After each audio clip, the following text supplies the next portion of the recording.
Alors écoutez, bien, bonsoir, bonsoir à tous. En particulier, bonsoir au professeur Frédéric Turpin qui nous fait l'honneur de nous donner cette conférence ce soir.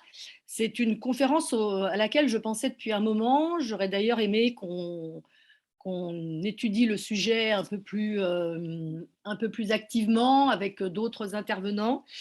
Mais en fait, le seul qui est accepté, et je le remercie d'autant plus, c'est le professeur Turpin, parce qu'il y a beaucoup de spécialistes de la chose voilà, qui restent prudents. Donc, le professeur Turpin est professeur, c'est un historien en histoire contemporaine. Il est spécialisé dans l'histoire des relations internationales, qu'il enseigne en particulier à l'université Savoie-Mont-Blanc à Chambéry et dans plusieurs universités africaines, puisque des spécialités de Frédéric, ce sont les relations entre la France et l'Afrique. Frédéric a écrit plusieurs biographies. Je vous conseille vivement sa biographie Pierre Messmer. Frédéric nous avait donné une conférence quand le livre est sorti, qui avait eu beaucoup de succès. Vous pouvez toujours la voir d'ailleurs sur notre chaîne YouTube. Et le succès est à l'image du livre qui se dévore. On avait passé une soirée passionnante. Donc, je vais laisser la parole au professeur Turpin. Si vous avez des questions à lui poser, n'hésitez pas à utiliser le chat, ce qui me permettra de lui poser les questions dans la foulée de la conférence. Frédéric, si tu veux bien, je te cède la parole. Merci. Donc, je suis moi-même très honoré de pouvoir m'exprimer devant vous, même si, comme toujours, j'aurais préféré que ce soit en présentiel. Mais au moins, c'est un avantage, c'est que ça évite, disons, de profiter d'une chaleur tropicale dans les pièces qui sont fermées pour éviter les bruits tout autour. Il y a un petit côté africain presque. J'ai l'impression d'être, comme je le disais précédemment, à Rosen, une soutenance, par exemple à Yaoundé ou à Libreville, tant il fait chaud ici. Alors, l'objectif de mon propos, c'est d'essayer de faire un bilan et d'essayer de s'interroger sur un thème très médiatique depuis quelques années, c'est-à-dire cette notion de désengagement de la France en Afrique. Et pour cela, on va partir de l'actualité essentiellement, faire un retour en arrière sur la matrice gaullienne finalement de cette politique franco-africaine depuis les années 60 et en voir les changements depuis la fin de la guerre froide, tout ce qui a finalement modifié profondément la conception de la puissance de la France depuis les années 90, la politique extérieure de la France et bien sûr sa déclinaison franco-africaine. Commençons, si vous le voulez bien, par un élément d'actualité. Je n'ose pas dire élection oblige, mais puisqu'on a terminé un quinquennat, celui du président Macron, on peut parler déjà de sa politique africaine, tout simplement. Or, c'est à la fois connu et méconnu, mais le président Macron a fait de l'Afrique un des grands chantiers de son premier quinquennat. C'est connu parce que, effectivement, dans l'actualité, nous avons eu droit en long et en large, du moins avant la guerre évidemment en Ukraine, de la guerre au Mali, de la lutte contre les djihadistes, des difficultés de la France avec la junte militaire pro-russe à Bamako, au pouvoir en ce moment. Donc, d'une certaine manière, je ne peux pas vous dire que l'actualité n'a pas été chargée médiatiquement par rapport à l'Afrique, mais quand on regarde bien les choses, l'essentiel de la politique africaine du président Macron, dans les médias en tout cas, s'est réduite à l'actualité franco-malienne ou la lutte contre le djihadisme dans le Sahel, G5 Sahel, Barkhane, etc. Or, c'est beaucoup plus complexe et surtout beaucoup plus global comme vision des relations entre la France et le continent africain.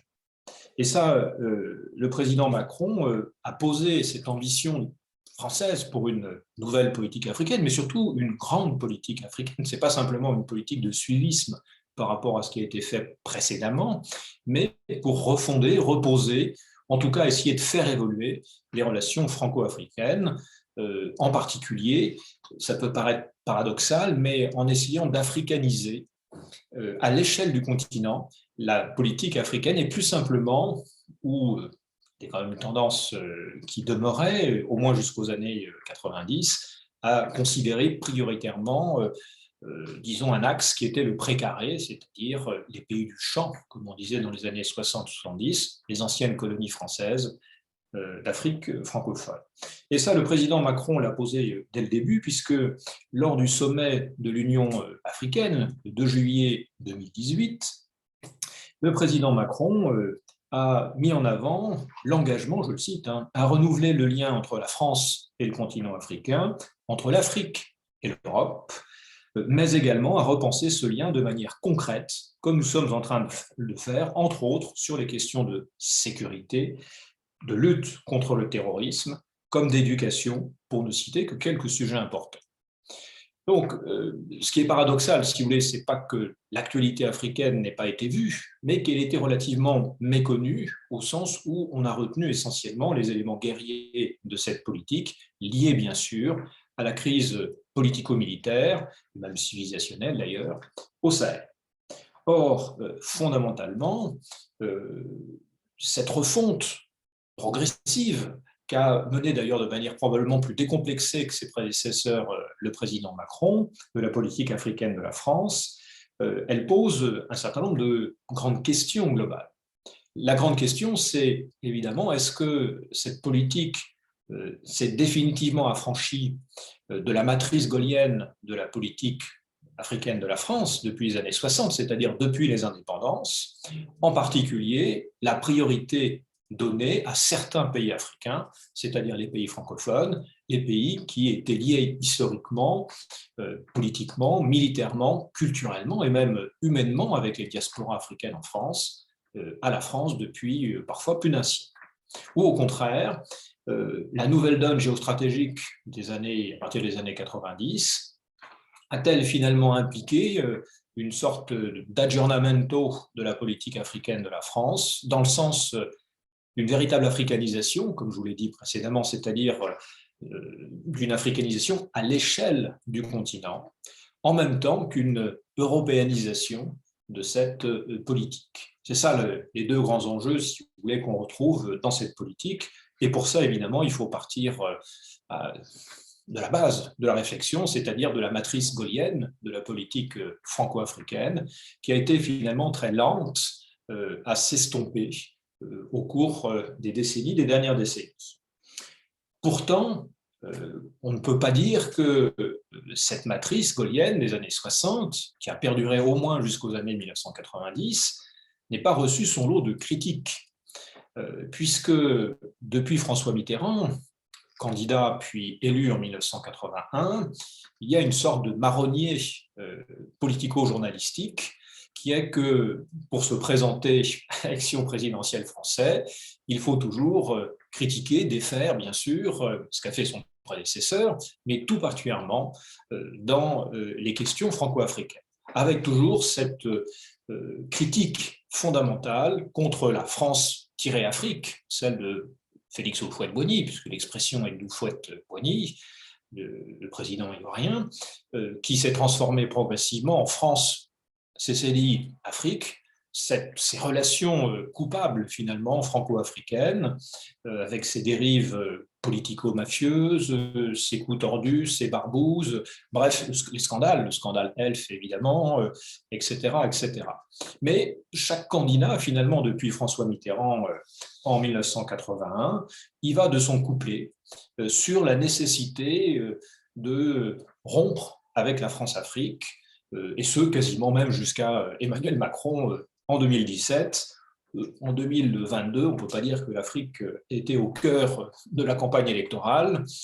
Il est vrai que nous avions d'autres sujets d'intérêt immédiat, y compris géographiquement, du point de vue des éléments de politique étrangère. Mais ce qui est notable, c'est que ce discours de rupture avec la France-Afrique, c'est devenu une sorte de marronnier depuis les années 80, et pourtant, on a mis, je dis on, les autorités françaises, le gouvernement français a mis plusieurs décennies à s'affranchir pour l'essentiel à ce modèle initial fondé par le général de Gaulle, président de la République, au début des années 60, c'est-à-dire au moment des indépendances politiques de ces États. Et il faut bien comprendre pourquoi cette politique a existé, parce qu'on aurait très bien pu avoir une ex-puissance coloniale comme la France, qui, les États anciennement colonisés demandant leur indépendance politique, disent « prenez-la, et puis je me lave les mains de ce qu'il advient de vous, c'est fini, c'est terminé ». Au contraire, vous avez eu une politique d'investissement assez fort dans ces pays, de la part de la France, investissement dans tous les domaines de l'action gouvernementale, politique, économique, diplomatique, culturelle, linguistique et militaire, bien sûr. C'est ce qu'on a appelé la coopération franco-africaine. Il faut bien comprendre que cette politique, même si le verbe gaullien, à partir de 1964-1965, l'a magnifiée en la qualifiant, notamment dans sa conférence de presse du 30 janvier 1964, de grande ambition nationale pour la France et les Français, cette politique de coopération franco-africaine, fondamentalement, c'est une politique empirique qui est née d'un certain nombre de nécessités pratiques pour les États africains et d'un certain nombre d'objectifs de puissance de la France. Ces nécessités pratiques pour les États africains qui réclament cette aide, cette politique, c'est tout simplement qu'ils ne sont pas prêts à affronter les dures nécessités du fonctionnement d'un État moderne au moment des indépendances. La France n'a pas formé suffisamment de cadres supérieurs, subalternes dans tous les domaines, ce qui fait que la viabilité de ces nouveaux États indépendants d'Afrique francophone passe à ce moment-là obligatoirement par une coopération que l'on qualifie de substitution, c'est-à-dire une coopération qui vise à laisser en place ou à envoyer dans ces pays un certain nombre de fonctionnaires français qui vont pendant un certain nombre d'années occuper des postes d'autorité ou des postes subalternes. Une bonne partie des écoles primaires ont des instituteurs français encore au début des années 60 en Afrique. La plupart des recteurs sont des recteurs français, etc. La plupart des directeurs d'administration centrale dans ces nouveaux États indépendants au début des années 60 sont des Français détachés. On va bientôt inventer en 1964-65 le statut de coopérant, sont détachés donc par l'État français pour se substituer, faute de personnel africain compétent. Substitution, mais qui vise aussi à la formation. Et donc on passe progressivement d'une coopération de substitution à une coopération de promotion, de partenariat de développement à la fin des années 60 et à partir vraiment des années 1970. Mais je veux insister là-dessus, à la base de cette politique franco-africaine, de ce modèle, si vous voulez, gaullien des années 60, qui a perduré un certain temps, il y a d'abord une nécessité vitale pour ces États de bénéficier de cette aide dans tous les domaines d'activité qui est concrétisée par ce qu'on a appelé tout simplement les accords de coopération franco-africains. Et généralement, ce ne sont pas des accords multilatéraux entre la France, ex-puissance coloniale, et ses ex-territoires colonisés devenus des États indépendants, dans un ensemble. La communauté franco-africaine, elle disparaît en 1960. Et à partir de là, la gestion des relations franco-africaines, c'est l'un des piliers de la matrice gaullienne, se fait à travers des accords de coopération bilatéraux, à chaque fois entre la France et chacun de ces pays. La plupart du temps, la France refuse des accords multilatéraux, ou presque, de coopération franco-africain. Le pilier donc de cette coopération se fait à travers un bilatéralisme franco-africain. Alors, je vous l'ai dit, il y a une nécessité vitale pour ces États africains, mais il y a derrière, bien sûr, aussi du côté du général de Gaulle, une certaine conception de la puissance et du rôle de la France dans le monde. Bon, nous savons tous que l'objectif du général de Gaulle se résume notamment par plusieurs éléments. D'abord, l'indépendance nationale, avec une pleine souveraineté, mais aussi la grandeur, c'est-à-dire refaire de la France une grande puissance à vocation mondiale. Et pour refaire de la France une grande puissance à vocation mondiale, il faut que la France s'en donne les moyens, d'abord par elle-même, par son développement économique, pensez au plan Pinet-Rueff de la fin de l'année 1959, le nouveau franc, au développement industriel. Pensez aussi au développement de la diplomatie gaullienne, aux moyens militaires de la France, à commencer par se doter de la force de frappe nucléaire, qui fait entrer la France dans le club des puissances nucléaires. Et puis, il y a un élément encore très typique de la pensée géostratégique du général de Gaulle, c'est cette idée que la France a besoin de facteurs de démultiplication de sa puissance. Et elle a besoin donc d'avoir des zones d'influence, des zones relais de sa parole, de sa politique à travers le monde, qui puissent faire qu'elle pèse beaucoup plus que ses propres capacités internes. De Gaulle n'est pas fou, il sait très bien que la France, ce n'est pas les États-Unis, ce n'est pas l'Union soviétique. Donc il faut un certain nombre de relais, d'où cette idée dans la conception gaullienne de zones d'influence. Et la première zone d'influence, évidemment, la géographie parle en l'occurrence, c'est l'Europe. De Gaulle n'est pas anti-européen. De Gaulle veut une Europe unie, l'Europe de l'Ouest, bien sûr, à l'époque, qui soit une Europe confédérale à direction française. Bien sûr, ce n'est pas à direction allemande dans l'esprit du général de Gaulle. Et ensuite, ces zones d'influence, elles se, disons, on peut les discerner par cercles concentriques autour de la France, après l'Europe. Il y a évidemment une zone privilégiée qui est le bloc franco-africain, avec deux ensembles, un bloc maghrébin, d'où d'ailleurs les accords d'Évian, dont on a fort peu parlé d'ailleurs cette année, avec tout le volet coopération exemplaire que le général de Gaulle a voulu mettre en place, qui sera un échec, évidemment, compte tenu de, disons, la non-application d'une partie des accords d'Évian de 1962. Et puis, le deuxième bloc derrière, c'est le bloc de l'Afrique subsaharienne francophone. Il s'agit de continuer à essayer de maintenir le plus possible les États francophones d'Afrique subsaharienne dans une sorte d'unité qui permette à la France de s'appuyer sur ces pays, sur la scène internationale, à l'ONU en particulier. Donc, il y a très clairement cette volonté de maintien de l'influence française qui va passer par les outils de l'aide, de la coopération, par la protection diplomatique et militaire que la France accorde à ces pays. Il faut bien comprendre aussi que cette politique franco-africaine, elle n'est pas uniquement un modèle à vocation régionale qui ne concerne que l'Afrique. Le terme de coopération, dans l'esprit du général de Gaulle, signifie en fait un concept opératoire de sa diplomatie internationale. Ce n'est pas un concept réduit, comme la postérité finalement l'a fait, aux seules relations africaines, franco-africaines. L'idée fondamentale du général de Gaulle, c'est que pour être une grande puissance, bien sûr, il faut être pleinement souverain, indépendant, et il faut pouvoir parler, commercer finalement avec tous ceux qui veulent bien avoir des rapports pacifiques de coopération avec la France.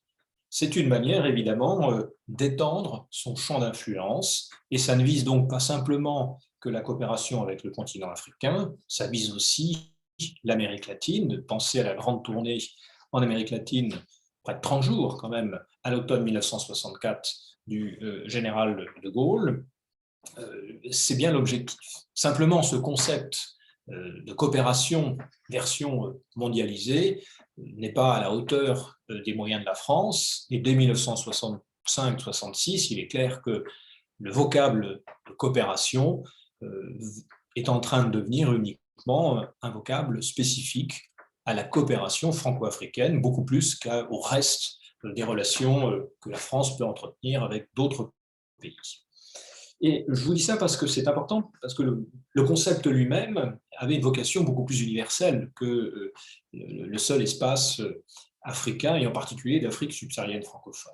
Pourquoi ? Parce que derrière, il y a aussi cette idée chez le général de Gaulle que le développement, et en particulier le sous-développement, est la question fondamentale de la deuxième moitié du XXe siècle. Et que par conséquent, à travers les relations franco-africaines de coopération, voire à travers d'autres coopérations techniques que l'on pourrait envisager entre la France et les pays d'Amérique latine, par exemple, il s'agit essentiellement de mettre en avant aussi le rôle de la France comme championne de la cause du tiers-monde. Pour avoir un message et une position à travers le monde qui soit bien au-delà de votre capacité réelle d'action dans puissance, il faut que vous représentiez aussi quelque chose qui fait que votre voix soit écoutée d'une certaine manière, voire prise en compte. Donc il faut un message aussi de l'exception française. Et avec le général de Gaulle, la grandeur rime aussi avec la générosité d'une certaine manière, puisque la France entend être le héros de la cause du développement. Vous avez bon nombre de conférences de presse, d'ailleurs, du général de Gaulle, qui met en avant la nécessité de ce développement du Sud, du tiers-monde, sous peine évidemment d'avoir des relations internationales, un système international extrêmement complexe, extrêmement déstabilisant, tout simplement. Donc, il y a cet aspect aussi d'une cause juste, d'une cause universelle que porterait la France par rapport, évidemment, à l'ensemble du monde. Et le modèle de la coopération franco-africaine, de ce point de vue-là, c'est un petit peu ce qu'on veut montrer des bons côtés de la France, de cette aide au développement pour des pays nouvellement indépendants qui viennent, évidemment, qui sont toujours dans le tiers. Alors, ces accords de coopération franco-africains, ils concernent en fait, notamment dans cette première génération des accords de coopération de 1960 à 1963-64, pour faire simple. La deuxième génération des accords de coopération, c'est sous Pompidou, de 72 à peu près à 74-75, concerne en fait tous les secteurs d'activité de ces États, que ce soit l'économie, en particulier les matières stratégiques, la monnaie, le franc CFA, que ce soit l'éducation, avec la langue française et bientôt la francophonie, que ce soit le domaine militaire, la coopération militaire, de formation des armées nationales, de protection des équipes présidentielles en place. Mais cette coopération franco-africaine, elle ressort aussi d'une matrice fonctionnelle, d'un mode de fonctionnement très particulier, qui est pour l'essentiel lié aux circonstances de la décolonisation. Cette matrice, c'est la personnalisation des rapports entre les dirigeants africains et les dirigeants français.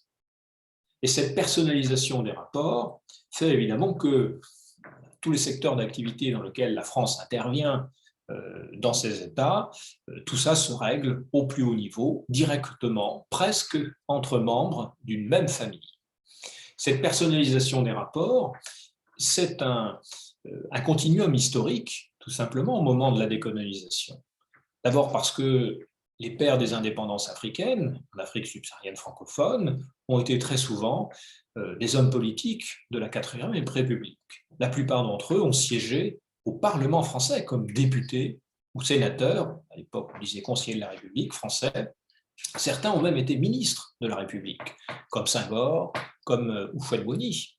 N'oublions pas que, par exemple, le leader ivoirien, donc Félix Houphouët-Boigny, a été ministre d'État, un des 4 ministres d'État du dernier gouvernement de la 4e République, celui du général de Gaulle, qui met fin à la 4e, qui rédige la 5e République, la Constitution, etc. Houphouët fait partie des 4 ministres qui, protocolairement, étaient juste en dessous le général de Gaulle. Donc, ce n'est pas n'importe qui à l'échelle française en tant que telle. Et cette génération-là fait les indépendances, occupe le pouvoir parfois pendant plus de 30 ans, comme pour Houphouët, et se sent parfois tout autant française qu'africaine, ou ressortissant de leur pays. Donc cette matrice fonctionnelle, elle est liée aussi à cette génération des indépendances, et elle va perdurer plus ou moins. Plus ou moins parce que finalement, il y a une culture franco-africaine dans les élites françaises qui va perdurer quasiment jusqu'à Jacques Chirac, inclus Chirac l'Africain, entre guillemets, Mitterrand l'Africain, Pompidou l'Africain, De Gaulle, bien sûr, l'Africain, celui qui a posé le modèle de ces relations, qui faisait suite aussi, évidemment, à la communauté franco-africaine. Donc, vous voyez, à travers cette personnalisation des rapports, privilégiés entre les chefs d'État français, les dirigeants français et les dirigeants africains, une aide multiforme dans tous les domaines, en particulier militaire, mais aussi économique, linguistique, culturel, fait que ce système, ce moule, en quelque sorte gaulien, va qu'à un quart perdurer jusqu'au début des années 1990, et ainsi un objectif partagé en quelque sorte entre les élites africaines de ces pays et les élites françaises, à travers un même schéma, qui est celui du maintien de la présence, de l'influence française pour les élites françaises dans le schéma gaulien de la grandeur et de l'influence à travers le monde. Et pour les équipes essentiellement présidentielles en place en Afrique, c'est le maintien de ces équipes au pouvoir, parce que ce sont aussi elles qui assurent la continuité de l'influence française. Alors, ce moule, je vous l'ai dit, a évolué aussi progressivement, même si l'architecture générale, globalement, les accords de coopération, le maintien de l'influence française, tous ces éléments ont perduré jusqu'aux années 90 comme objectif ou comme mode de fonctionnement. Simplement, la personnalisation des rapports est devenue de plus en plus tendancieuse, a donné lieu à un certain nombre d'arrangements entre bons amis, de scandales, de dérives politico-mafieuses, etc. Et au fur et à mesure de ces 30 ans, finalement, de politique de coopération franco-africaine, la France-Afrique, célébrée par Houphouët-Boigny, a tendu à se transformer, en particulier dans les médias, mais aussi en partie dans la réalité, à une France c'est dit Afrique, avec toutes les dérives, les scandales, Elf Gabon, par exemple, le financement de la vie politique française, le maintien en place de dictateurs, de partis uniques. Vous direz les partis uniques, c'était le cas de tous les États africains avant les transitions démocratiques de la fin des années 80 et du début des années 90. Alors, que reste-t-il de cette politique plus de 70 ans après sa mise en place au moment des indépendances? La première chose à considérer par rapport à ce modèle gaulien, c'est est-ce que finalement les objectifs de puissance définis par le général de Gaulle, le cadre opératoire, est toujours le même en matière de politique étrangère de la France et évidemment aussi dans sa déclinaison africaine. De ce point de vue-là, évidemment, les choses post-guerre froide ont beaucoup évolué depuis les années 90. Alors, il reste tout de même des éléments.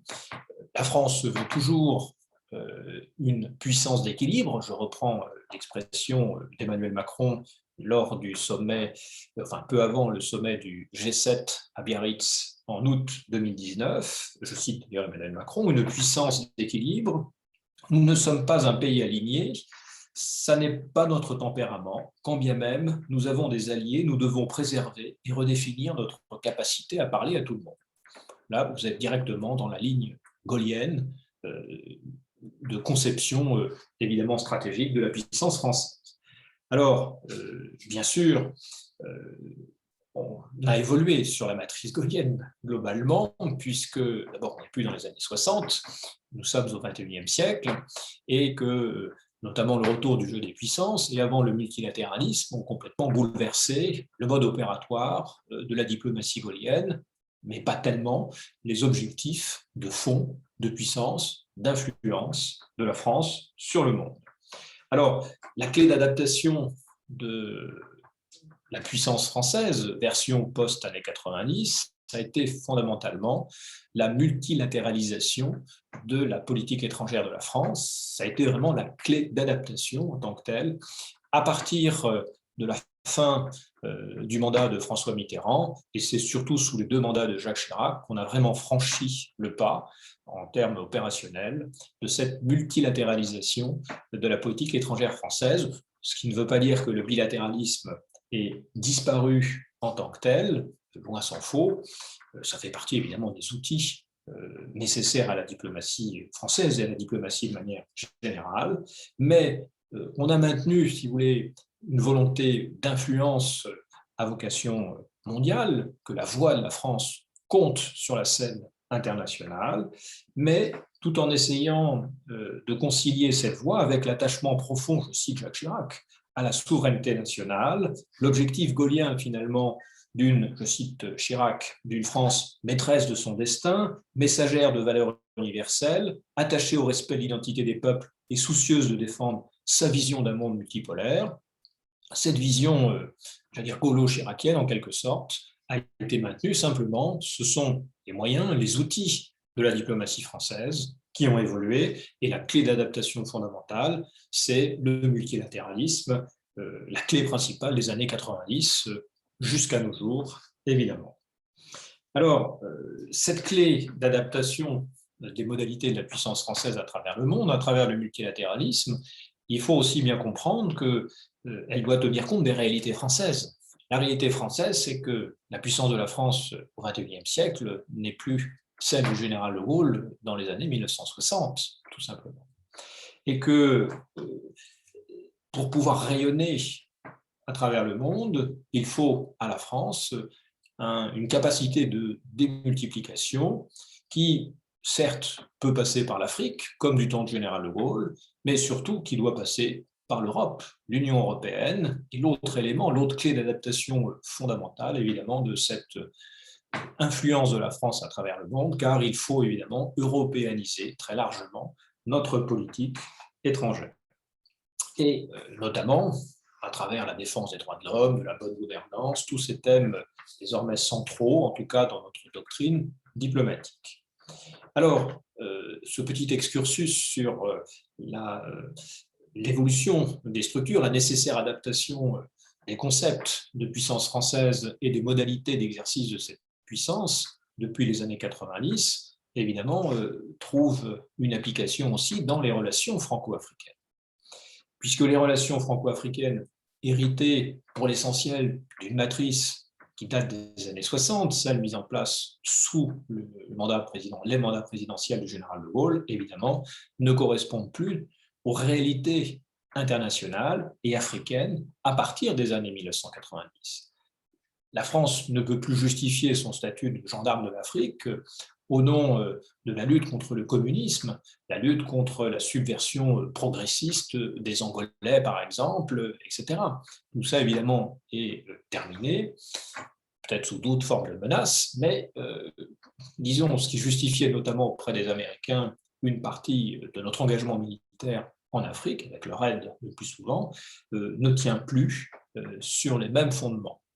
Donc le tête-à-tête franco-africain, pour faire simple, après, à partir des années 90, n'existe non pas plus, mais quasiment plus, parce que la mondialisation, le processus de mondialisation économique, la mise en place d'un monde qui se veut un peu plus multilatéral, à partir des années 90, conduit évidemment à la multiplication des partenaires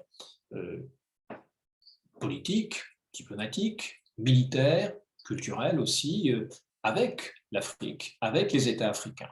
Donc, ce qui était la matrice, la personnalisation des rapports entre les dirigeants français et les dirigeants africains, cette personnalisation qui conduisait évidemment à un tête-à-tête franco-africain, il explose pour l'essentiel dans ces années 90 avec, pour les États africains, la possibilité de faire jouer la concurrence, tout simplement avec d'autres puissances, y compris grandes puissances, comme les États-Unis, la Russie, la Chine, bien sûr, l'Inde, qui commencent à s'intéresser très sérieusement et à investir, évidemment, sur le continent africain. Ce qui pose finalement la question de la définition de cette politique africaine New Look française à partir des années 90. Qu'est-ce qu'on veut comme objectif fondamental? Est-ce que pour rester une grande puissance au niveau mondial, on a encore besoin de l'Afrique? Si oui, sous quelle forme? Est-ce qu'on peut continuer avec les mêmes modalités de défense-illustration du précaré africain francophone?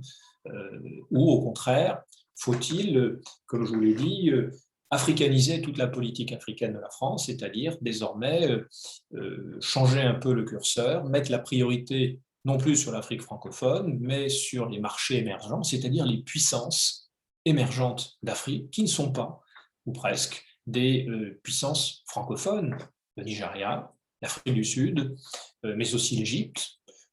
Bon, évidemment, on cherche les États francophones, ce n'est pas le Gabon, ce n'est pas la Centrafrique, ce n'est pas le Mali, etc. Donc, finalement, où faut-il mettre le curseur? où doivent se trouver les objectifs stratégiques de cette nouvelle politique étrangère, et non plus simplement politique africaine. Parce que précisément, même si les dirigeants français, après les années 90, à partir des années 90, avaient voulu maintenir le précaré, une politique du précaré africain, comme je vous l'ai dit, le tête-à-tête franco-africain, pour l'essentiel, à partir des années 90, il s'est effiloché, et donc le précaré lui-même s'est effiloché.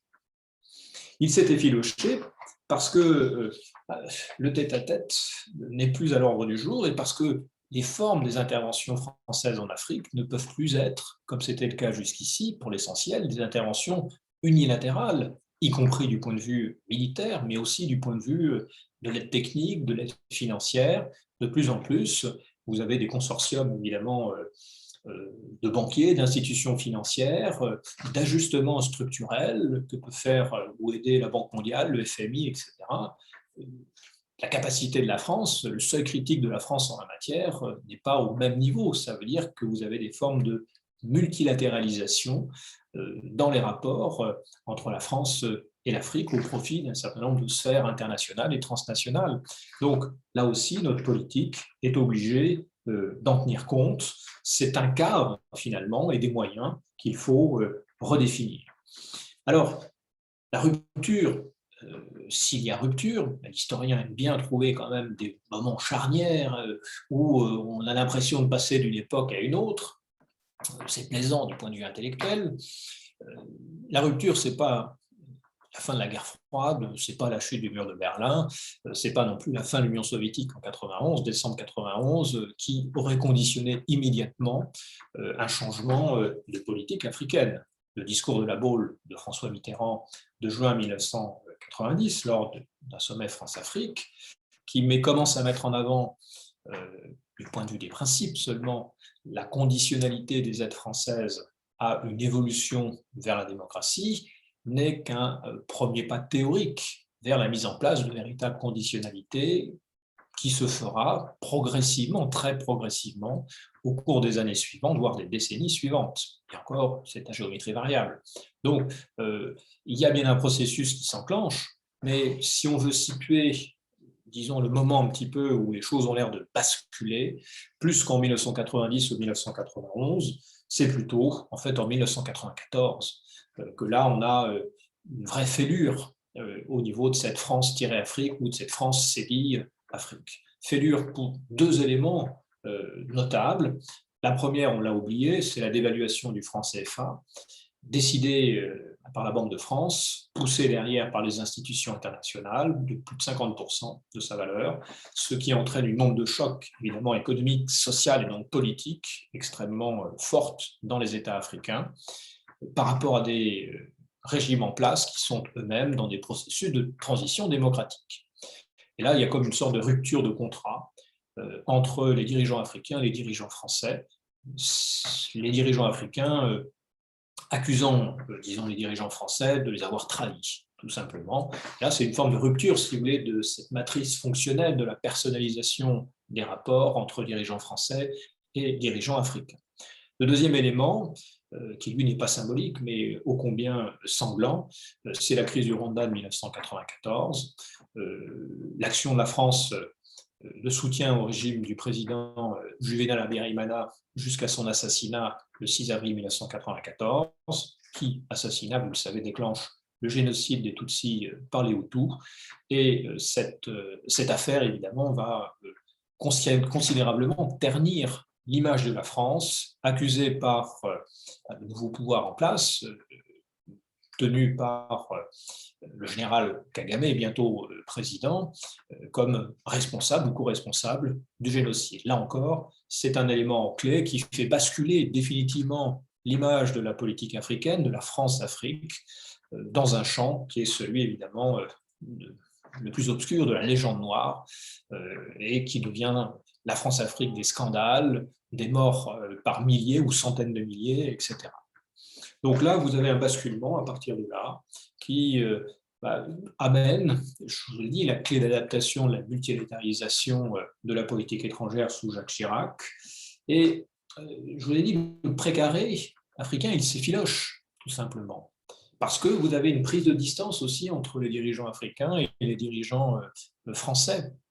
Tout simplement parce que l'ADN de la culture franco-africaine des dirigeants français est en voie de disparition en tant que telle. Chirac fait un peu figure de dernier dinosaure de cette culture franco-africaine. Chirac l'Africain, Chirac l'ami d'Omar Bongo, qui avant d'ailleurs était relativement proche aussi d'Houphouët-Boigny, conseillé par Jacques Foccart aussi, l'un des dinosaures aussi de la période des années 1960.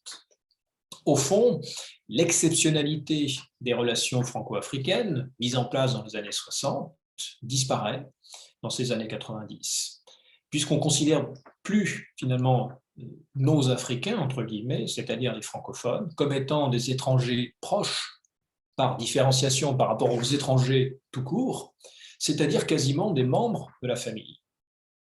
Et ça, si vous avez un doute là-dessus, il suffit de regarder la titulature du Quai d'Orsay depuis 2017. Depuis 2017, avec Jean-Yves Le Drian, le Quai d'Orsay, c'est le ministère de l'Europe et des Affaires étrangères. De l'Europe et des Affaires étrangères. L'Europe, ce n'est plus les affaires étrangères, c'est-à-dire des étrangers comme les autres. Ce sont des étrangers proches, voire de la famille, comme l'étaient précédemment les États du précaré africain, qui avaient droit à un protocole différent, beaucoup plus personnalisé, pour montrer qu'ils étaient finalement une forme de famille franco-africaine jusqu'au début des années 1990. Vous voyez, le statut d'étranger proche, il est passé à l'Europe, tout simplement, de ce point de vue-là. Et puis, ce statut du précaré qui s'effiloche, il y a aussi la réalité économique des choses. C'est que la France, on le verra un peu ensuite, est de moins en moins présente économiquement dans ce précaré, que sa position dominante économique est de plus en plus fissurée, voire a disparu. Juste un élément conjoncturel, je vais vous demander quel est le premier partenaire commercial du continent africain, partenaire européen, en 2018. Ce n'est pas la France, c'est l'Allemagne. Vous voyez, l'évolution, elle est là aussi, tout simplement, en la matière. Donc, la politique française, la politique africaine de la France, elle s'adapte évidemment à cette distanciation, à cette forme de normalisation, entre guillemets, pas au sens brejnevien des choses évidemment, cette normalisation, c'est-à-dire au sens d'une distanciation entre les élites africaines et les élites françaises, et donc dans la politique française, tout simplement, vis-à-vis du précaré, qui devient de moins en moins un précaré, non seulement dans la politique française, mais dans les faits, tout simplement aussi pour les dirigeants africains de ces pays, qui peuvent faire jouer la concurrence par rapport à des Français, des dirigeants français, de moins en moins intéressés par maintenir ces pays dans une forme de zone d'influence française, mais en y investissant beaucoup, y compris du point de vue militaire. Donc ce processus de distanciation, il s'est approfondi, y compris de manière symbolique très forte. Je vous l'ai dit, depuis le départ de Jacques Chirac de l'Élysée en 2007, la culture africaine des présidents français s'est quand même extrêmement réduite, à tel point que la nouvelle génération incarnée par Emmanuel Macron a même voulu, d'une manière beaucoup plus décomplexée, rompre avec une partie des rites et de la symbolique de la France-Afrique. Pensez au dernier sommet France-Afrique à Montpellier en octobre 2021. Ce n'est pas le fait qu'il y ait un sommet France-Afrique, il y en a depuis novembre 1973, c'est Georges Pompidou qui a organisé le premier sommet France-Afrique à l'Élysée, qui a été institutionnalisé ensuite sous la présidence de Giscard d'Estaing. Mais la grande innovation, c'est que ce sommet, il ne réunit pas des chefs d'État africains. Emmanuel Macron entend s'adresser directement aux sociétés civiles africaines, aux jeunes, qui représentent 60%, un peu plus de 60% des moins de 20 ans du continent africain, s'adresser donc aux jeunes directement pour l'avenir, mais aussi du point de vue franco-français et du point de vue franco-africain, bien montrer symboliquement qu'il y a une rupture, puisque ce sommet France-Afrique ne concerne plus des formes de personnalisation des rapports entre dirigeants français et dirigeants africains. Donc, on a très nettement, à partir de ces années 90, une modification de fond de la politique africaine de la France, que va finalement opérer beaucoup plus massivement le premier mandat d'Emmanuel Macron. Et quand je dis massivement, c'est-à-dire de manière totalement décomplexée par rapport à ses prédécesseurs qui, nolens-volens, continuaient quand même à garder un certain nombre de symboles ou, disons, des formes d'intervention qui pouvaient, par certains côtés, se rapprocher de l'ancien modèle de la politique france-africaine. Or, la politique d'Emmanuel Macron par rapport à l'Afrique, comme je vous l'avais annoncé en introduction, c'est d'abord son africanisation, c'est-à-dire la rupture de la priorité qu'a laissée au précaré de la France en Afrique, avec l'africanisation et la concentration des moyens, des enjeux par rapport au pôle émergent de l'Afrique, des futures grandes puissances de l'Afrique. Et puis, bien sûr, c'est son européanisation qui est très nette. Là encore, vous avez des discours d'Emmanuel Macron sur le sujet, notamment à Ouagadougou, devant les étudiants de l'Université de Ouaga en novembre 2017. Macron dit « Ce n'est pas simplement un dialogue franco-africain que nous devons reconstruire ensemble, mais bien un projet entre nos deux continents, mais bien une relation nouvelle, repensée à la bonne échelle, où l'Union européenne saura parler et construire avec l'Union africaine et avec l'Afrique tout entière. C'est bien à cette échelle que les choses, aujourd'hui, se jouent. » Donc, l'objectif, évidemment, de la politique africaine de la France, c'est bien de placer la France, puissance européenne, en charnière entre ces deux grands ensembles, l'Union européenne et le continent africain, dans sa globalité, pas simplement en relation privilégiée avec le précaré africain, mais avec l'ensemble et tout particulièrement avec les pôles émergents où les entreprises françaises sont fortement encouragées à investir, à développer évidemment leurs relations. Alors, si on essaye maintenant, une fois qu'on a posé un peu ce cadre, de distinguer trois éléments, le volet militaire, le volet culturel et puis le volet économique. Je vais peut-être aller un peu plus vite, parce que sinon on n'aura pas le temps de poser des questions. Mais bon, le volet militaire, je vais peut-être plus vite parce que c'est le plus connu. Depuis la crise du Rwanda en 1994, la stratégie militaire française en Afrique a été essentiellement une stratégie, la stratégie RECAMP, donc de 97, de renforcement des capacités armées africaines. L'objectif, ce ne soit pas que la France intervienne militairement, mais qu'elle aide par la formation, par la logistique, par le conseil, des forces armées africaines à régler, à stabiliser le continent et assurer finalement la paix et la stabilité du continent. Alors, c'était quand même un peu l'objectif depuis la fin des années 90 et les années 2000, avec le démantèlement d'un certain nombre d'implantations de bases positionnées en Afrique. Et j'allais dire, badaboum, patatras, les nouveaux enjeux, ou plutôt la résurgence d'un certain nombre d'enjeux géopolitiques, notamment au Sahel, ont entraîné un réengagement militaire très fort de la France à partir de 2011-2012, opération Serval au Mali, Sangaris, Centrafrique, Barkhane ensuite, G5 Sahel, etc. Donc, ce qui est intéressant pour nous, c'est de voir que face à une nécessité opérationnelle, la France est intervenue, mais si elle est intervenue unilatéralement au début, elle l'a fait très rapidement dans un cadre qu'elle a voulu multilatéral, c'est-à-dire, là encore, d'appliquer le schéma de la politique étrangère de la multilatéralisation au volet militaire. Donc, faire appel aussi à des forces, soit avec l'ONU, la CEDEAO, MINUSMA évidemment au Mali par exemple, qui visent à ne pas rester seul en la matière. Par contre, ce réengagement militaire, il produit des effets politiques qui sont à prendre en compte dans la capacité de la France à agir sur la scène européenne, sur la scène africaine, pardon, et à demeurer une puissance africaine. Or, la quasi-rupture entre la France et la junte militaire au pouvoir pro-russe, donc à Bamako, est pour la France non pas un échec militaire, mais fondamentalement un échec politique majeur en Afrique ou perçu comme tel en Afrique.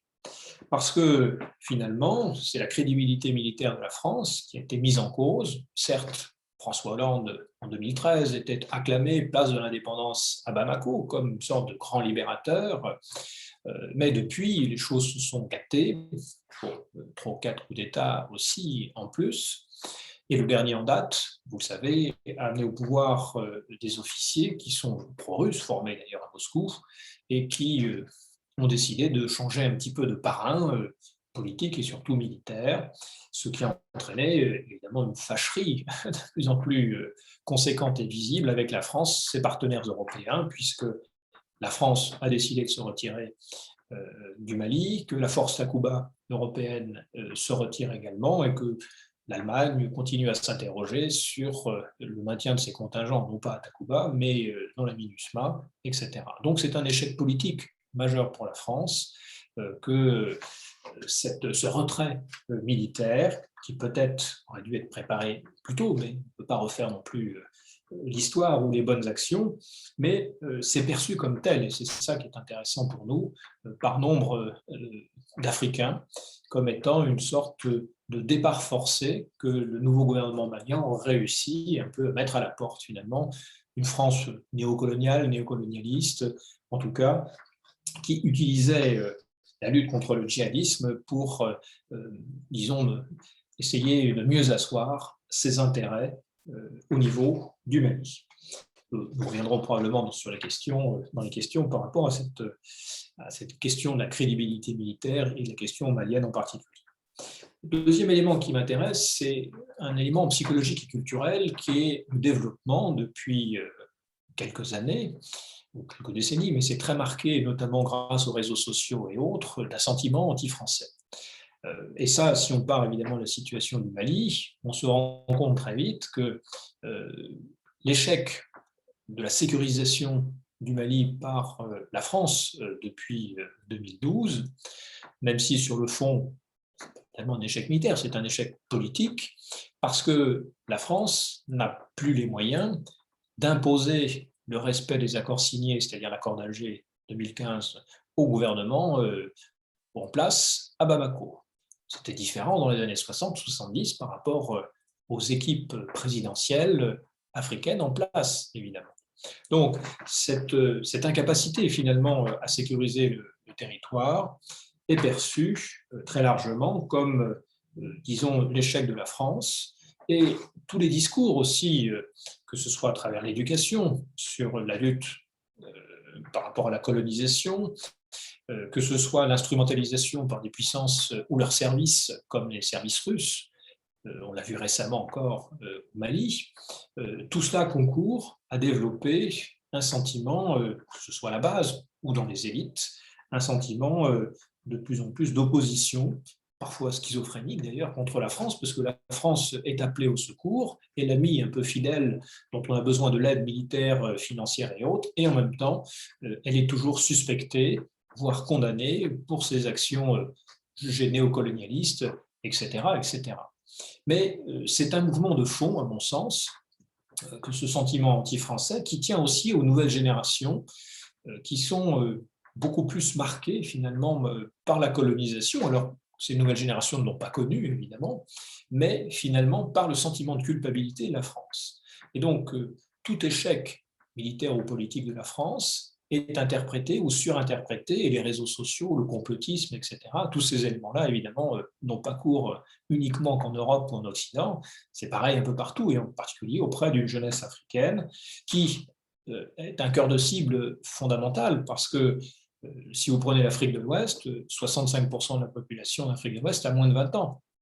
Donc, lorsque cette jeunesse finalement finit par se convaincre que la France, c'est le diable, c'est une occupation militaire, néocolonialiste, comme les parents ou les grands-parents l'ont vécu du temps de la colonisation, tout cela, évidemment, développe ce sentiment. Pourtant, il y a dans la politique africaine du président Macron un élément essentiel, ce qu'il a appelé lui-même le renouveau générationnel, qui conduit à une donnée de fond, ce qu'il a appelé donc la loi mathématique. La loi mathématique, c'est quoi? C'est de prendre en compte, dans la politique africaine de la France, le poids de cette jeunesse, c'est-à-dire qu'il faut s'adresser de plus en plus et de plus en plus directement à ces jeunes Africains qui seront les Africains de demain, tout simplement. quand vous avez encore une fois 65% de la population en Afrique de l'Ouest qui a moins de 20 ans, il est évident que c'est un cœur de cible qu'il faut soigner et plus simplement soigner les dirigeants eux-mêmes qui parfois ont un certain âge, voire un âge très avancé, 30 ou 40 ans de pouvoir derrière eux, au Cameroun par exemple, ou au Congo-Brazzaville aussi, pour ne citer que deux pays parmi d'autres. Donc, c'est ça aussi, et la reformulation de la politique africaine aussi du président Macron, elle a cet objectif central de s'adresser aux sociétés civiles et de s'adresser surtout à cette jeunesse qui est déjà triomphante numériquement, mais qui va bientôt prendre tous les leviers de pouvoir dans quelques années dans ces pays. Donc, cet élément démographique implique aussi de prendre en compte des revendications pour essayer de minorer le plus possible le sentiment anti-français, le développement de ce sentiment anti-français. C'est ce qu'on appelle en quelque sorte des nœuds politico-mémoriels, des éléments concrets qui ont été ensuite évidemment réhabillés du point de vue idéologique, mais qui font que ça cristallise des oppositions, voire un sentiment de haine contre la France pour le passé, le présent ou le futur. Par exemple, la question de la restitution des œuvres d'art. Ça peut paraître en soi une question extrêmement bénigne de rendre deux ou trois statuettes au Bénin ou ailleurs, mais c'est devenu en Afrique un élément, disons, de très forte revendication. Et pas simplement auprès de la jeunesse ou des élites béninoises. Parce que les experts en art estiment que près de 90% des œuvres d'art africaines sont détenues par des propriétaires hors Afrique. Pas simplement d'ailleurs du fait des guerres de conquête, de colonisation, mais aussi par le pillage tout simplement commercial de l'Afrique. Donc, à travers la question de la restitution des œuvres d'art, c'est une revendication fondamentale qui est celle d'être prise en considération, c'est valable pour la jeunesse comme pour les élites africaines, que les Africains soient considérés comme des égaux par les autres continents, et à commencer par la France, tout simplement, les Occidentaux en général. Donc il y a une revendication centrale, vitale en quelque sorte, d'une identité africaine au sens large, évidemment multiple, mais d'être considéré à égalité, non plus comme une sorte de mendiant, de sous-développé, qui n'aurait pas d'histoire, ne mangerait pas à sa faim, etc., etc., et serait condamné finalement à la misère toute sa vie pour les générations futures. Dans le calcul aussi de la politique française, il y a cette idée qu'il faut miser sur la jeunesse, mais il faut aussi miser sur les diasporas africaines. Les diasporas africaines, qui sont de plus en plus nombreuses en France, du fait de l'évolution de la politique migratoire, notamment depuis les années 70 avec la politique de regroupement familial, et que pour établir des liens, des ponts durables, au-delà d'un passé qui ne passe pas, je veux dire celui de la colonisation, il faut le faire aussi à travers des liens humains. Et le rôle des diasporas africaines en France, c'est précisément de maintenir ces liens. Et pour cela, évidemment, il faut accepter aussi que l'identité de la France soit aussi une identité en partie africaine, et de plus en plus d'ailleurs africaine, compte tenu, disons, des poussées migratoires. Mais ça fait partie évidemment d'un des objectifs de la politique africaine d'Emmanuel Macron, et c'est pour ça que vous retrouvez dans un conseil présidentiel autour du président Macron les gens de la société civile, des diasporas aussi africaines en France.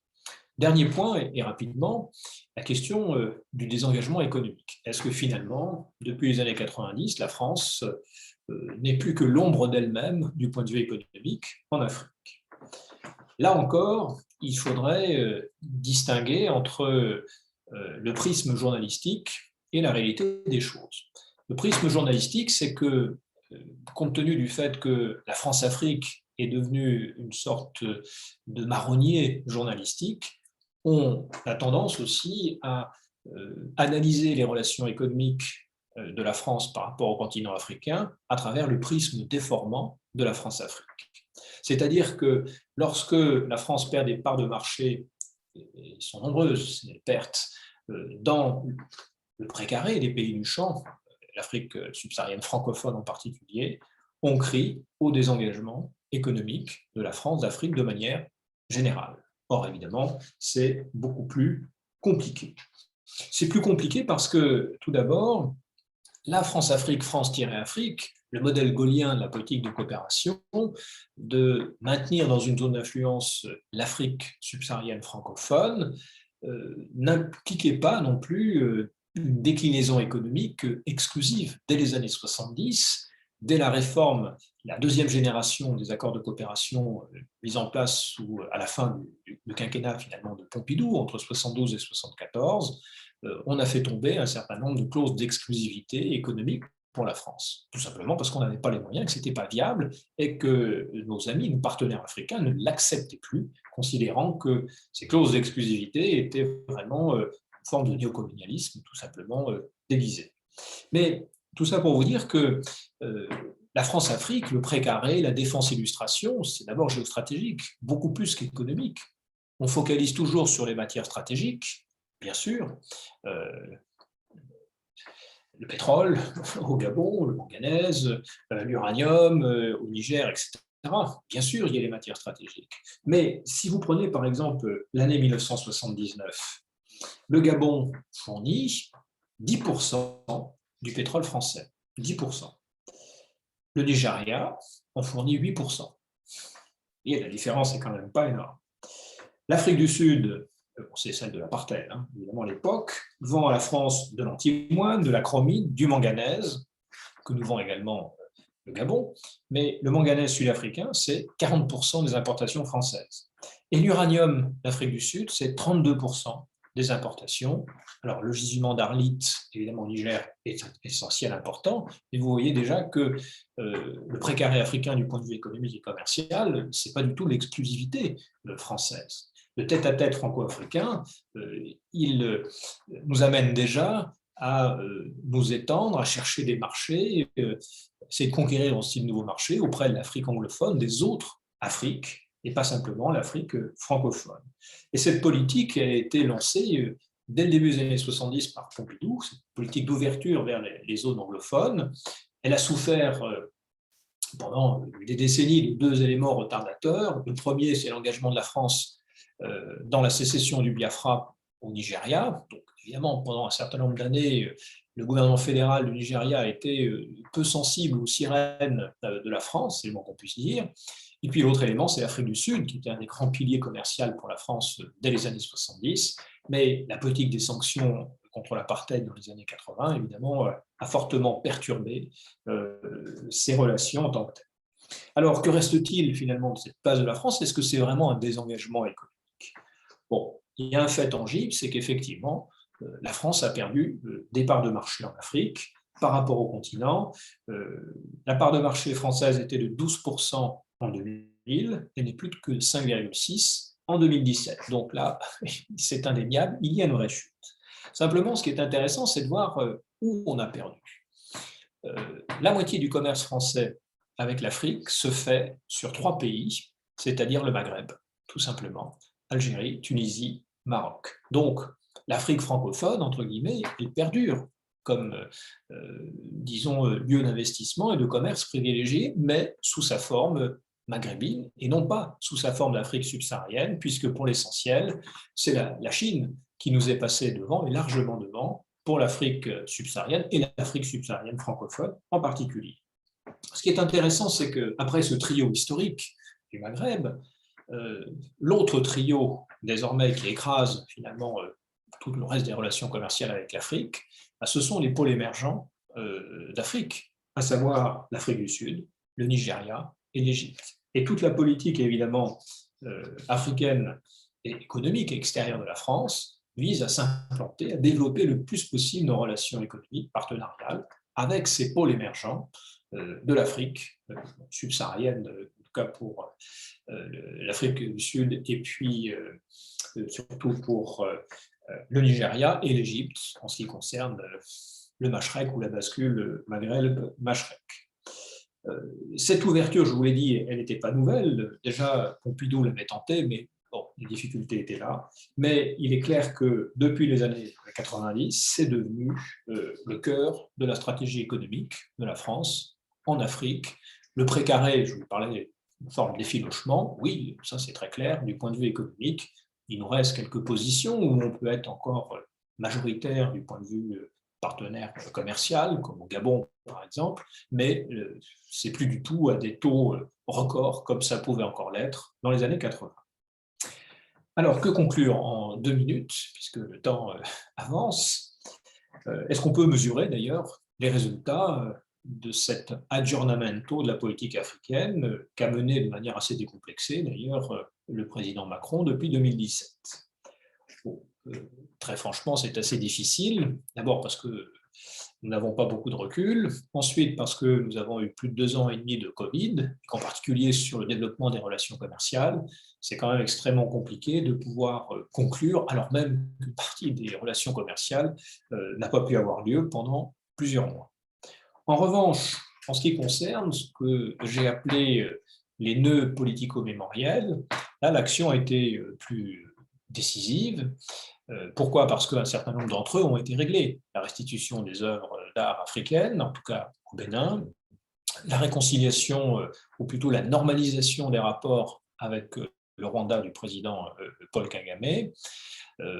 Tout ça, ce sont des éléments qui, évidemment, permettent de donner une autre image de la France. Je vous rappelle aussi que, à la suite du rapport de Benjamin Stora, l'idée aussi, c'était de réconcilier la France et l'Algérie. Bon, là, ça n'a pas marché, c'est le moins qu'on puisse dire, mais il y avait aussi cette idée, vous voyez, sur les contentieux politico-mémoriels. De même, d'autres gestes ont été faits. La France a transmis au parquet burkinabé copie des archives françaises sur l'assassinat de Thomas Sankara, qui est devenu une icône ouest-africaine, pour essayer de tordre le cou aux responsabilités françaises ou supposées responsabilités de la France dans cette affaire. De même, élément hautement symbolique pour les Africains, de l'Ouest en particulier, on s'est engagé dans une réforme profonde du franc CFA qui, à terme, entraînera peut-être d'ailleurs une distanciation entre le trésor français et le nouveau franc, enfin la nouvelle monnaie ouest-africaine. Alors, tout ça, évidemment, ce sont des éléments symboliques. Il y a aussi des réalités, je vous l'ai dit tout à l'heure, on a encore du mal à mesurer le poids en termes de représentation de l'échec politique de la France au Mali et de la rupture avec la junte militaire au Mali. Ça, il est clair que c'est un élément qui fera peut-être plus sur le moyen et le long terme, en termes d'image de la France, que la restitution des œuvres, ou même que le fait de s'être réconcilié avec le Rwanda et, d'une certaine manière d'ailleurs, demander pardon pour la politique française. Mais, et je terminerai par là, cette politique, ce n'est pas une politique à court terme en soi, c'est à part peut-être pour les investissements économiques, le développement des partenariats économiques, financiers, mais c'est avant tout une politique de moyen et long terme qui vise à redorer le blason de la France, à redonner une image plus positive à la France, sachant que c'est un des éléments clés, évidemment, du maintien d'une certaine influence de la France sur place. Donc là, il est difficile de pouvoir se prononcer en l'état. Le contexte est encore trop mouvant et surtout, le temps des mentalités, des représentations n'est pas celui du politique en tant que tel, n'est pas celui du droit non plus. C'est un temps beaucoup plus long, parfois sur plusieurs années, des décennies, des générations.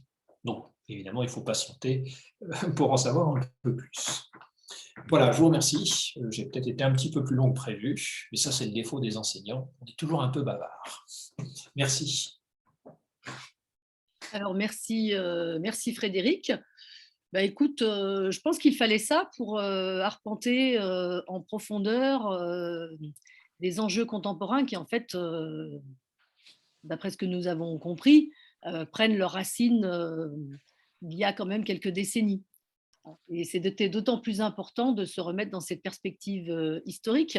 Mais les choses étant ce qu'elles sont, et notre auditoire aussi, malgré la conclusion que tu viens de faire, est-ce que tu te risquerais à quelques prévisions pour les années à venir sur la relation entre la France et ses amis africains? Alors après, il faudrait probablement distinguer les sous-régions ou les régions, si tu veux, d'Afrique de l'Ouest. De toute façon, le problème est gangréné par l'insécurité, le problème du djihadisme, et le djihadisme, il n'a de force très largement que parce qu'il arrive à s'implanter sur des oppositions locales. On le voit entre éleveurs, par exemple, les agriculteurs avec les Peuls, etc., des oppositions même interethniques qui rendent ces conflits, disons, très difficiles à éteindre, simplement à pacifier, surtout lorsqu'il n'existe pas un État capable de proposer des solutions de pacification autres que, disons, le recours à la violence systémique. C'est ça, donc, le problème ne se posera pas de la même manière en Afrique de l'Ouest ou en Afrique australe, où, par exemple, la France n'est pas une puissance colonisatrice en tant que telle, c'était la Grande-Bretagne. Donc, l'objectif, c'est de rechercher, évidemment, une meilleure image de la France, parce que c'est ce qui joue durablement aussi par rapport à notre capacité d'influence, et puis une meilleure implantation économique, là où c'est important, à l'heure actuelle, là où l'Afrique est en train de décoller. Donc, oui, c'est un peu, on peut être optimiste comme on peut être pessimiste, il y a tous les éléments suivant les endroits, mais en Afrique de l'Ouest, la déstabilisation, elle peut s'étendre à tout moment à d'autres États qui sont peu ou pas concernés, selon du golfe de Guinée, on va dire. C'est un vrai risque géopolitique. On le voit tous les jours. Hein, il y a eu encore des morts hier avant-hier au Togo, dans le nord du Togo. Donc ça s'étend. Très bien. Est-ce qu'il y a d'autres questions? Ou vous êtes terrassé par la chaleur comme notre conférencier, qui pourtant est habitué au climat africain?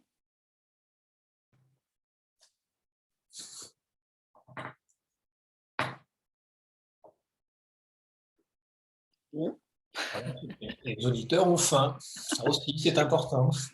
On se rapproche de la bonne heure du dîner. Voilà. Et du cocktail dînatoire. Voilà. Bah, écoutez, s'il n'y a pas d'autres questions, à moins que je ne les vois pas ou que je ne les entende pas, hein, s'il n'y a pas d'autres questions, on va pouvoir. Allô? Oui? Oui. Non. Est-ce que on voit, en élément positif, hein, une évolution de la coopération, alors universitaire ou d'école d'ingénieurs, par rapport à la jeunesse, en Afrique noire ou dans différents coins de l'Afrique? Il y a tout de même des choses qui se font. Est-ce que c'est perçu? Est-ce que c'est suffisamment significatif pour, avoir un élément, d'influence, dans le futur? Oui, oui, oui. Non, mais d'abord parce qu'on accueille beaucoup d'étudiants africains en Mmh. France, même si bon, les procédures de visa sont toujours très compliquées et parfois même inutilement compliquées, parce qu'à la base, c'est quand même Campus France qui sélectionne, donc les choses devraient aller plus vite au niveau des préfectures ensuite, mais ça a un impact, à mon avis, assez important parce que ça permet de maintenir des liens forts avec des gens qui vont rentrer chez eux et avoir une autre image de la France, d'abord des étudiants africains en France. Et puis, c'est vrai que depuis la loi Pécresse sur l'autonomie des universités, il y a un fort développement des accords de coopération entre universités directement, entre établissements d'enseignement supérieur. Et il y a même une véritable concurrence, pas tellement à l'échelle française d'ailleurs, entre les établissements français pour s'installer en Afrique, mais au niveau international, on voit beaucoup d'universités américaines, des établissements chinois aussi, indiens, qui essayent de monter des coopérations universitaires de plus en plus, parce que tout le monde a bien compris sur un continent extrêmement jeune l'importance de la conquête des cœurs et des âmes de la jeunesse, et que si on peut éduquer ou former en français, c'est pas le même avenir pour la France, tout simplement dans ces pays, que s'ils sont formés en anglais ou en américain ou en chinois éventuellement. Donc oui, c'est essentiel. Et moi, je pense que ça joue un rôle non négligeable pour la suite. Tu as parlé tout à l'heure de ce qu'on peut considérer comme un échec de la réconciliation via le rapport Stora. Est-ce qu'on peut imaginer que la situation, les relations entre la France et l'Algérie, une fois passées les générations qui ont connu le conflit, s'assouplissent, s'apaisent, s'améliorent? Ça supposerait que les futures nouvelles générations d'Algériens ne soient pas élevées dans la haine de la France, j'allais dire, et la haine par rapport à un État français qui a colonisé, etc. D'où l'intérêt d'une réconciliation mémorielle par rapport à l'histoire, j'entends, mais parce que là, on est sur une mémoire politique. en tant que tel.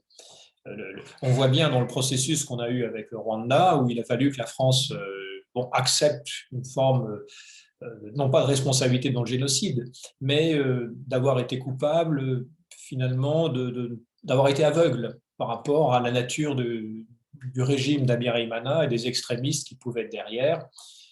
Et donc, à partir du moment où on a accepté cet élément-là, du côté du président Kagame, on pouvait faire un geste, parce que l'intérêt de façon géopolitique des deux, c'était de se rapprocher, tout simplement, et non pas de rester comme des adversaires face à face. Depuis des décennies, ça n'avait plus de sens de continuer comme ça.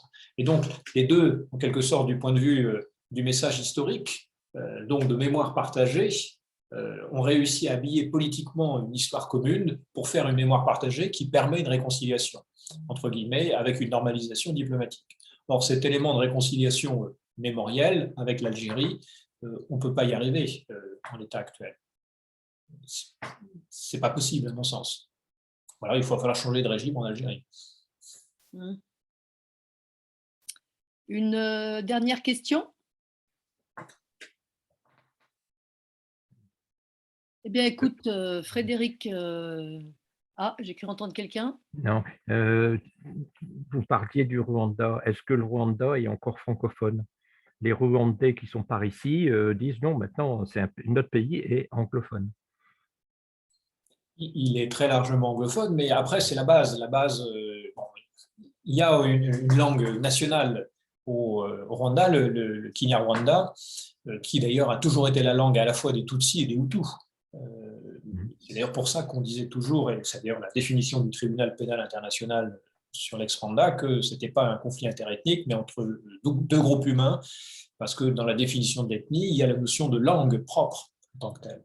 Donc tout ça pour dire que, un peu comme au Sénégal, lorsque 80% de la population est Wolof d'ethnie et surtout parle le Wolof, c'est sûr que le français tend non pas à disparaître, mais à être largement minoré par cette langue qui est perçue comme la langue nationale, la langue africaine par excellence. Donc, bon, les Rwandais parlent d'abord le Kinyarwanda, tout simplement, et ensuite, par une volonté de ceux qui ont pris le pouvoir à partir de 1994, qui étaient les exilés Tutsis depuis les années 60 et qui étaient en Ouganda.